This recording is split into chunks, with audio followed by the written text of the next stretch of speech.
भारतीय अफीम किसान संघर्ष समिति के संरक्षक मांगीलाल मेघवाल बिलोट ने हनुमान बेनीवाल को बेबाक आवाज के लिए आभार व्यक्त किया है। साथ ही मांगीलाल ने चित्तौड़गढ़ सांसद सीपी जोशी सहित अन्य जिले के विधायकों, जनप्रतिनिधियों और नेताओं को बेनीवाल से नसीहत लेकर जनता के काम करने का आग्रह किया है। सोमवार को लोकसभा में narcotic drugs and psychotropic substance संशोधन बिल 2021 की चर्चा में नागौर सांसद हनुमान बेनीवाल के द्वारा चित्तौड़गढ़ सहित मेवाड़ के अफीम उत्पादक किसानों की समस्याएं व मांगों से केंद्र सरकार को अपनी बेबाक आवाज में निष्पक्ष मांग उठाने पर भारतीय अफीम किसान संघर्ष समिति के राष्ट्रीय संरक्षक मांगीलाल मेघवाल बिलोट ने धन्यवाद ज्ञापित कर आभार व्यक्त किया है। बता दें कि बेनीवाल द्वारा लोकसभा में मेवाड़ के अफीम किसानों की प्रमुख मांग जैसे मार्फिन नियम हटाया जाए, सभी किसानों को समान आरी में पट्टे मिले जिससे मार्फिन बढ़ाने घटाने का खुलेआम होने वाले भ्रष्टाचार को रोका जा सके। साथ ही हनुमान बेनीवाल ने मांग पर जोर देते हुए कहा कि वर्ष 1998 से विभिन्न प्रकार से कटे सभी अफीम के पट्टे केंद्र सरकार एक बार पुनः जारी करें और अफीम किसानों को राहत प्रदान करें।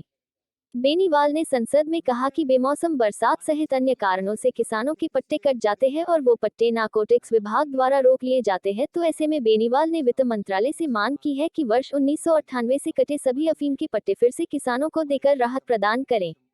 बेनीवाल ने सरकार से मेवाड़, मालवा सहित अफीम उत्पादन क्षेत्र की एक प्रमुख मांग यह भी उठाई कि सरकार एनडीपीएस एक्ट की धारा 29 को हटाया, क्योंकि इसमें लोगों को राजनीति का शिकार बनाया जाता है। निर्दोष लोगों पर केस बना दिए जाते हैं, फिर बाद में प्रशासन द्वारा तोड़ बट्टे के नाम से अवैध वसूली की जाती है। बेनीवाल द्वारा लगातार किसानों की मांग लोकसभा में उठाए जाने पर जिले के किसानों में खुशी और आशा की लहर साफ देखी जा रही है और जिले भर के हजारों किसानों के साथ भारतीय अफीम किसान संघर्ष समिति के संरक्षक मांगीलाल मेघवाल बिलोट और भारतीय जागरूक किसान संघर्ष समिति के राष्ट्रीय अध्यक्ष अभियंता अनिल सुखवाल ने हनुमान बेनीवाल का आभार प्रकट किया है। क्रांतिकारी सैल्यूट माननीय सांसद महोदय हनुमान जी बेनीवाल साहब, क्रांतिकारी सैल्यूट। जय किसान, जय भारत, जय युवा किसान। आपने राजस्थान मध्य प्रदेश के 1,60,000 अफीम खेती से जुड़े वंचित और पात्र सभी किसान परिवारों के दिल को सुकून देने वाली बात आपने आज देश की सबसे बड़ी पंचायत लोकसभा में उठा करके हमारे दिलों को जो सुकून दिया है, आपका दिल से शेयर।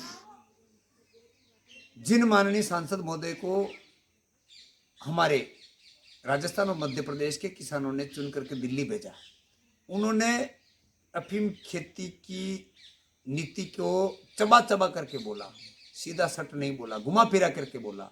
अफीम घटिया नहीं, अधिकारी घटिया है, इस बात को दबा करके लिपापोती करके बोला। लेकिन थोपा गया मार्फिन नियम समाप्त करने के लिए 1997-98 से 2021 तक काटे गए सभी अफीम पट्टे बहाली के लिए और 10-10 हज़ार के समान अफीम पट्टे देने के लिए और लुवई चिरई वाले अफीम पट्टे देने के लिए माननीय हनुमान जी बेनीवाल साहब, आपको राजस्थान मध्य प्रदेश के 1,60,000 किसानों की ओर से धन्यवाद।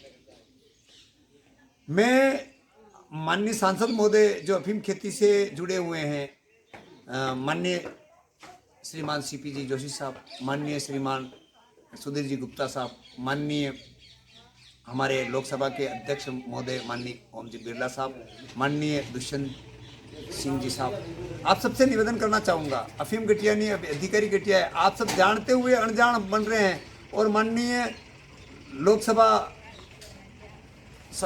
लोकसभा में नागौर से संसदीय क्षेत्र से आने वाले सांसद महोदय हनुमान जी बेनीवाल साहब ने 1,60,000 किसानों के दिल की आवाज़ आपने बोली है, धन्यवाद है। मतलब आपने क्यों नहीं बोला और आपने बोला, इसके लिए धन्यवाद है। और इस बात को स्वयं प्रधानमंत्री महोदय 24/11/2013 को चित्तौड़ की धरती पर धरना दे रहे किसानों को आश्वासन दे चुके हैं। आज भी किसान धरने पर बैठे हैं, 51 दिन का हमारा धरना चल रहा है। कहीं न कहीं किसानों के साथ सत्ता में बैठे लोग धोखा कर रहे हैं और विपक्ष ने एक शब्द नहीं बोला। इसके लिए माननीय हनुमान जी बेनीवाल साहब, राजस्थान मध्य प्रदेश के 1,60,000 किसानों की ओर से आपका सैल्यूट है। माननीय प्रधानमंत्री महोदय, सरकार में बैठे हुए कुछ लालची नेता और कुछ भ्रष्ट अधिकारी विश्व प्रसिद्ध बढ़िया अफीम को षड्यंत्र पूर्वक घटिया कर रहे हैं। आप इसका संज्ञान लीजिए, किसानों के दिल के दर्द को सुनिए। मांगीलाल मेघवाल बिलोट।